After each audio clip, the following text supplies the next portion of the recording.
TV one more week, one more time, just telling my stories. This week, we tell stories at this show, and we tell stories to uplift you, to encourage you. We tell personal stories, other people's personal stories. Sometimes it's just stories just plain made up, but stories to simply entertain and inspire you. As I was contemplating what story to tell this week, I thought about a story that I wrote years and years ago, probably in the 80s, and I happened to run across the actual handwritten copy from years and years and years ago. And that story is about three little churches. But as we were talking about the churches, I began to feel some kind of way about the churches now and the pandemic that we're going through. And we've all experienced things. I never thought I would experience anything like this in my life with this coronavirus pandemic. I'm tired of masks, but we got to wear them. The hand sanitizer, the social distancing, and so much death around the world. I used to get up and watch the statistics every day to see how many people died here and there. I can't do that anymore. I keep praying and I keep praying that God would heal our land and that he would deliver us from this deadly disease. But after now, the shock is kind of getting over and people are kind of going back to their normal routines, which is not a good thing because it's still out there. But I begin to think about how much we're missing out on by not being able to go to the churches, not being able to fellowship or have the monthly dinners or the other things. I know the church is within us, but I started to think, what kind of effect is this going to have on the churches as a whole? I know you probably remember on The Color Purple when, I forgot her real name, but her play name, but Oprah went off to jail and came back to see her family for the first time in a long time. And tears began to roll down her face. And she said, I don't know y'all no more. I pray to God that it's not like that when we are able to go back into our churches. Last week I had, since the pandemic, I've had some physical challenges again. And we haven't been able to go to church, and so I've been praying. I'm a prayer warrior, and I have my prayer warrior group, and I prayed and everything. But last week, I opened up my office, and a few of my clients came in. I had a client a day just about, and we sanitized everything, did the social distancing and everything. And this time, my walking had been affected, and she noticed it.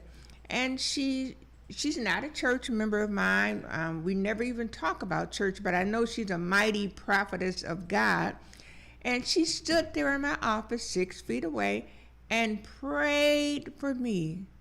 And I felt like this is what's been missing. I've had people pray for me, and of course I pray for myself, but how is this pandemic affecting us as Christians when we're not able to gather together? The Bible tells us to fail not to assemble ourselves. Of course, it's not talking about now, but how is that going to affect us in the future as church members, as people of God that are used to socializing and fellowshipping and singing together and praying together and having the ministers lay hands on you and sharing your losses and sharing your joys and sharing things of life together? A month ago, it came to me to help my first lady have a tea party on Zoom.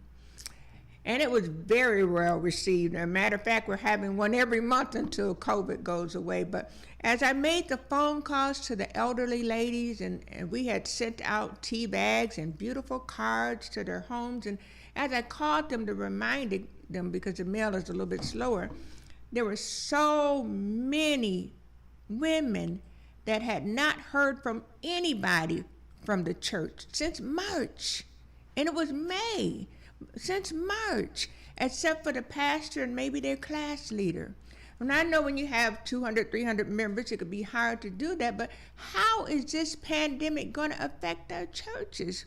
We've got to find a way to keep the connection. Another thing I thought about, my grandma used to tell me, as far as preaching in church, and you can't eat off of everybody's plate. And now, on Sundays, you can go to 29 different churches all over the world. And the devil's trick, I believe, is to get you liking somebody else's plate better than your pastor's plate. And we got to find a way to keep that connection, keep that love from brother to brother, keep that love from sister to sister. And so you can think of things to do. You can make phone calls to some of your members you never even talked to before. In a larger church, there's still, after quite a few years, some people that I know their face, but from time to time I may forget their name, but we speak to each other when we're out and about. But during this time of COVID, we got to reach out and really just call and ask, how are you doing? I'm not one to whine or complain, and so I'm not going to call anybody and tell them I'm going through this, but a lot of our members have died. What is it going to be like when we go back into our churches and the mother that used to sit over here is no longer there? The brother that sat in the balcony is no longer there. We have to be careful. Of course, we have to obey the laws of the land, but as the body of Christ, we got to fight with everything we have to let our brothers and sisters know that we are still united. You know, if you're on a praise team, maybe you can get on the phone and just sing songs to each other. You know, you have the regular Bible studies going on, but people that weren't going to the Bible study when they could physically probably aren't going to get on the phone. But find somebody from your church that you can get to know a little bit better. A cute thing happened is tomorrow we're having the First Lady's Zoom tea party again, and we are having a recipe share. So one of the mothers that doesn't have the video capabilities on her phone, she mailed me a cute little card and a handwritten letter with $12 in it. She hand wrote her recipe. She gave me the $12 and the ingredients to buy, and she said, "Evangelist, would you please make this for me and show the pictures at the tea party tomorrow?" I thought that was so sweet, but it shows you that people need community. I mean, the sermons on Sunday, you're just watching your pastor preach. There's no interaction that you have. So to save the camaraderie and the friendship that we have as church members, find a way to stay closer together. I can't tell you what that prayer of a Christian being in the same room as me, I started walking differently. Immediately I started not feeling the pain that I was experiencing. And I started to cry because I figured there's so many lonely older people at home that are just wishing they could hear somebody's voice or see their face or be part of the body. My fear is that when we are able to go back into the churches, will people want to come back? Because it's been such a long time. Imagine you have a boyfriend and you don't get conversation out of him, but you get conversation out of 20 other people. After a while, you know, you may not need his conversation. So we have to make sure that we fight with all that we have to keep the familyship of our churches. I don't know if that's a word, but, you know, to keep the unity in our churches, to make phone calls, share pictures, call and sing with somebody, do some things so that the devil doesn't use this to further divide the church.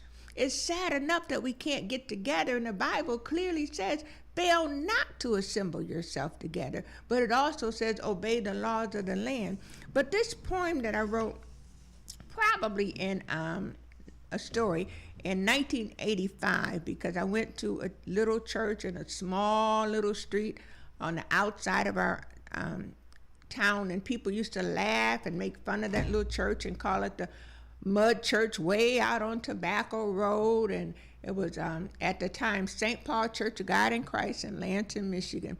But you know, God used that little church, and even now there are probably about 7 families in that church that had a lot of kids. A couple of them had 18 kids, and one of them had maybe 20 kids, and then the other ones with 9 and 5. But anyway, even today, I look at those members from way back, I call them church cousins, but it's amazing to see how even 30, 40 years later, we have that familyship and that friendship, and we remember all the things that we went through together. GM was laying off, and churches, families were feeding each other and giving money to pay their rent to make sure, but it was a real church family.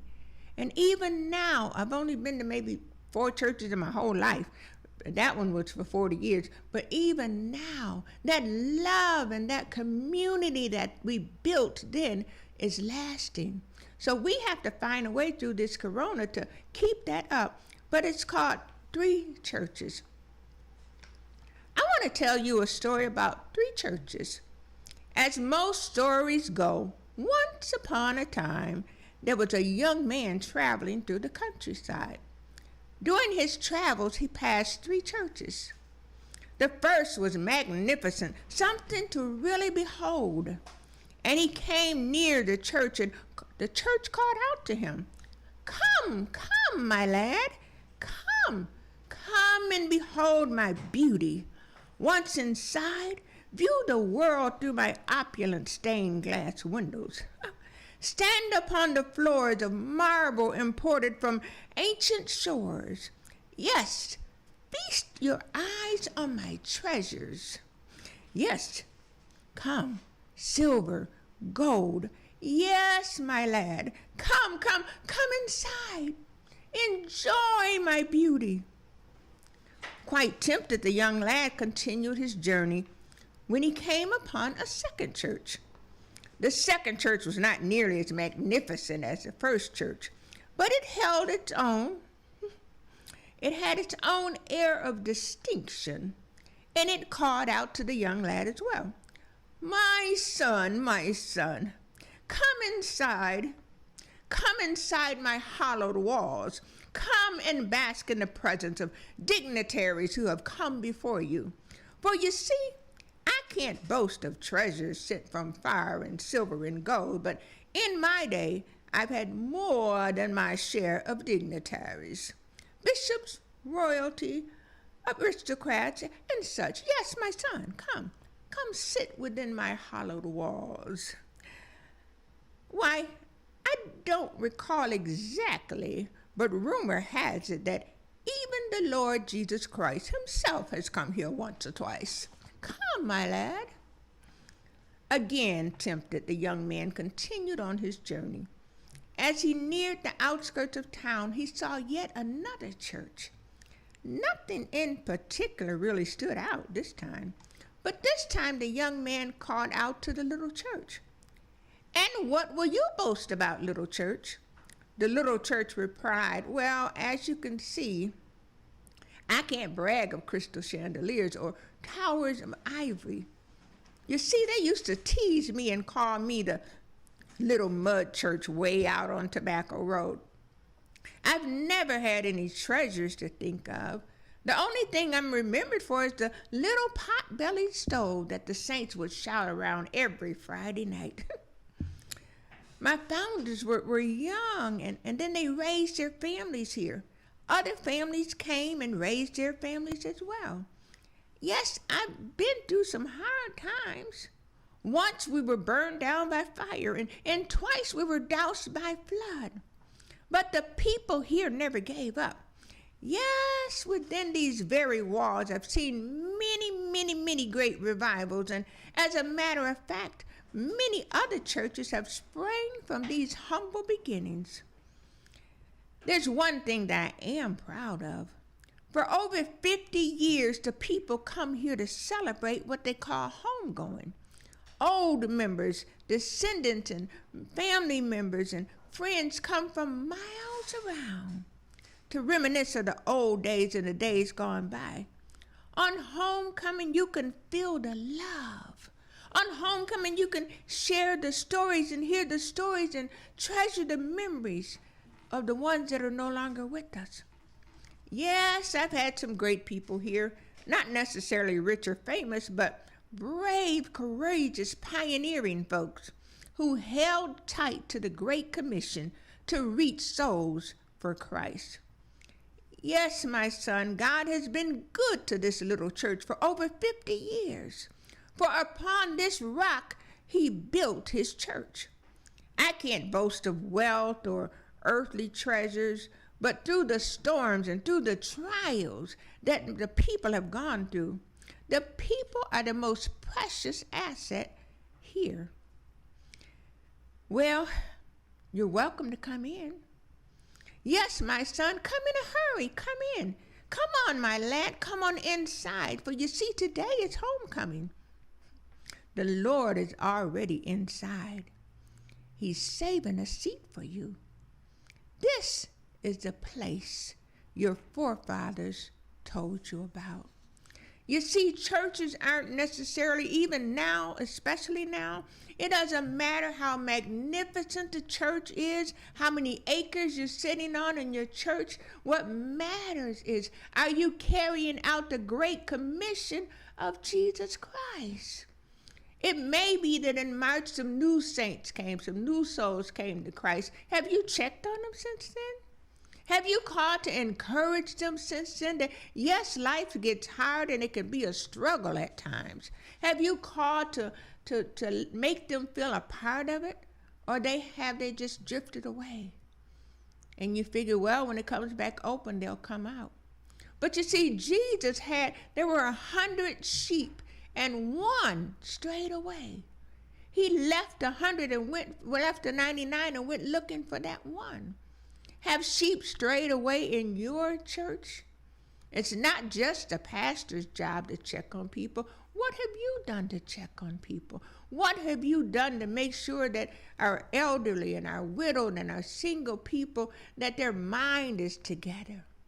They say on the commercial, a mind is a terrible thing to waste.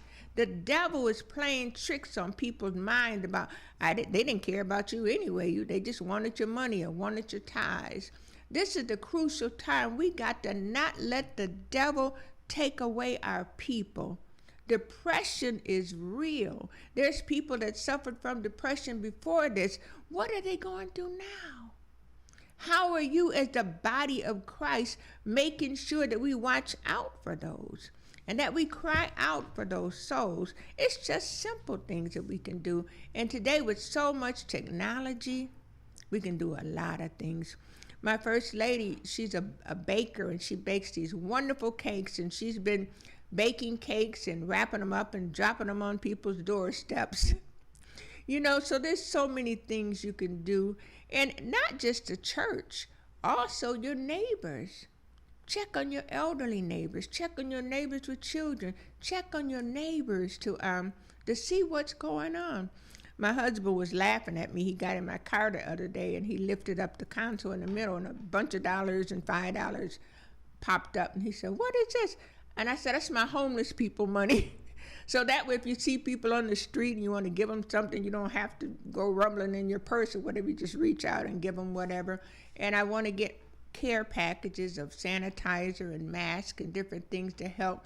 Now is the time for the church to shine, because the world is hurt and full of darkness and gloom, and what they say on that hillbilly show, gloom, despair, agony on me, And so they're feeling that way. But we got to show up as a light. We got to show up as hope, because we haven't lost our hope. Because if the whole world dies from coronavirus, we know that we have a mansion built in heaven set for us. But in the meantime, why not be a messenger of hope to those around you? Why not be an ambassador of encouragement? And it takes just little things to make sure somebody's having a better day. That day my client came up, I was really not having a good day. And she stopped the business that we were doing to really, really pray for me. I have a lot of African friends, and they don't play when they pray. They crush the devil's head and roast his foot and all kinds of stuff, But at the end of the day, he leaves and gets up out of there. We have to be able to stop what we're doing to really pray for people when we sense a need. And we have to pray for our discernment as well to see, well, Sister so-and-so broke her leg and she's over there by herself. Maybe I can make her a pot of greens or something or whatever, and just be the Christians that we're supposed to be. bake some banana bread or learn. I've gotten pretty good at baking banana bread, and so I can share that with people. But just love on people, because these are stormy and dark times, and we are the light. We are the light of the whole world. And if your church happens to be one of those churches that used to be known for the magnificent chandeliers and the ivory floors and all of that kind of stuff, know that none of that matters.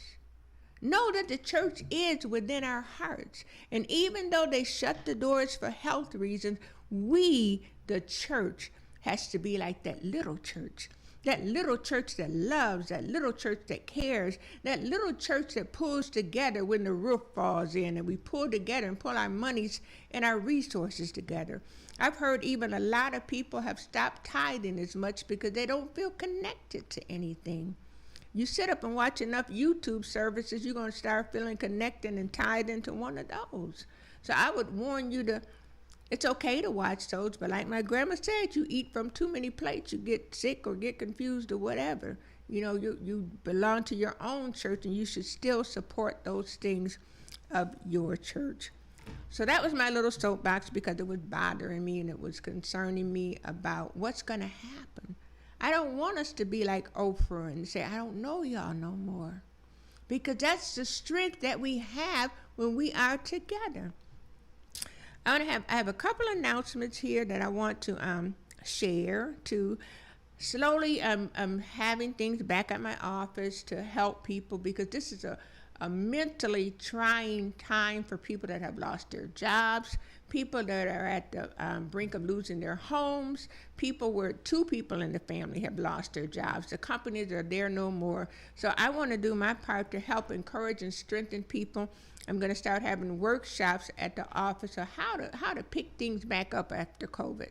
Maybe you did lose your job. How to pick up the pieces, how to not let it devastate you, how to continue to take care and provide for your family. We're going to also start having things for the small businesses to be able to come out and have a place to display their candles or jewelry or baked goods or books. We're allowing authors to come to our office to have their book signings, so we can have a safe place where we can still social distance and still kind of sort of get back on creating income for our households. So it's called the First Saturday Group Book Signing Workshop Pop-Up. And it's for $25 a table. We have the tables, we have the spaces for at least about 15 people. And believe it or not, we have 12 of them already booked up. But it'll be on the first Saturdays of the month from 12 o'clock to 4 o'clock, starting August the 1st, 2020. And you can contact Milana Mills. She was a guest on my show 2 weeks ago at 216-323-8786, or myself, Deborah A. Wright, at 216-302-9478. Not only will we have the pop-up tables for people to share their wares, we will have tables for people that have recently written a book. You can come and you can share your book and have a book signing. Have your friends come up into one central place and they can sign your book.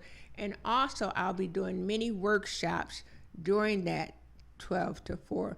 Workshops on how to regroup after Corona, workshops on how to start a home business. It'll be a different workshop or a couple of different workshops every month. But feel free to take advantage of that and come in and participate in that. Also, tomorrow at the suite, I have a consultant that has agreed to come in with me, and we will be walking people or helping you do your stimulus applications for business or for unemployment. So for $25, you come in and you sit down with one of the consultants, myself or Dr. Walker. Wrong name, Dr. Stokes. I keep thinking of him as something else. And we'll help you go through your for your small business or for your own unemployment. And you'd be amazed and you'd be shocked at how many people qualify for that. And people are getting $6, $8, $10 more $1,000. And during this time, this would really help you during this pandemic. Once again, I want to thank you for tuning in to Just Telling My Stories. And twice a month, we're going to have special guests come in. I had 2 guests come in. If you would like to be a guest on the show, you can contact me or message me, and we can schedule you in sometime for the future. And also, if you would like to donate to this broadcast so that we continue to bring you quality guests and stories just to inspire you, you can Cash App $DATZ WRIGHT, $DATZ WRIGHT, or you can send it to KAZ Radio on our behalf. I want to thank you again and be reminded of the first Saturdays. If you have wares that you learn to make candles while you're in Corona, or fragrances or lip glosses or whatever, come out and get a table and share with the community. It is required that you have a mask. We're still following social distancing, and the suite is large enough to have our 6 feet distancing and those kinds of things too. Again, tomorrow, if you need help with your stimulus package, whether for personal or for business, for $25, come out to the suite, which is located at 27801 Euclid Avenue on the 4th floor. 27801 Euclid Avenue in Euclid on the 4th floor. And for $25, one of our consultants will get you set up with those funds that you desperately need at this time. Thank you. Please look out for someone in your church. Create some ideas. Even message them and share them, something that you're doing with your church members, so that we can remain a close-knit body of Jesus Christ during these peerless times. Let us be the light that God is calling for us to be. Thank you.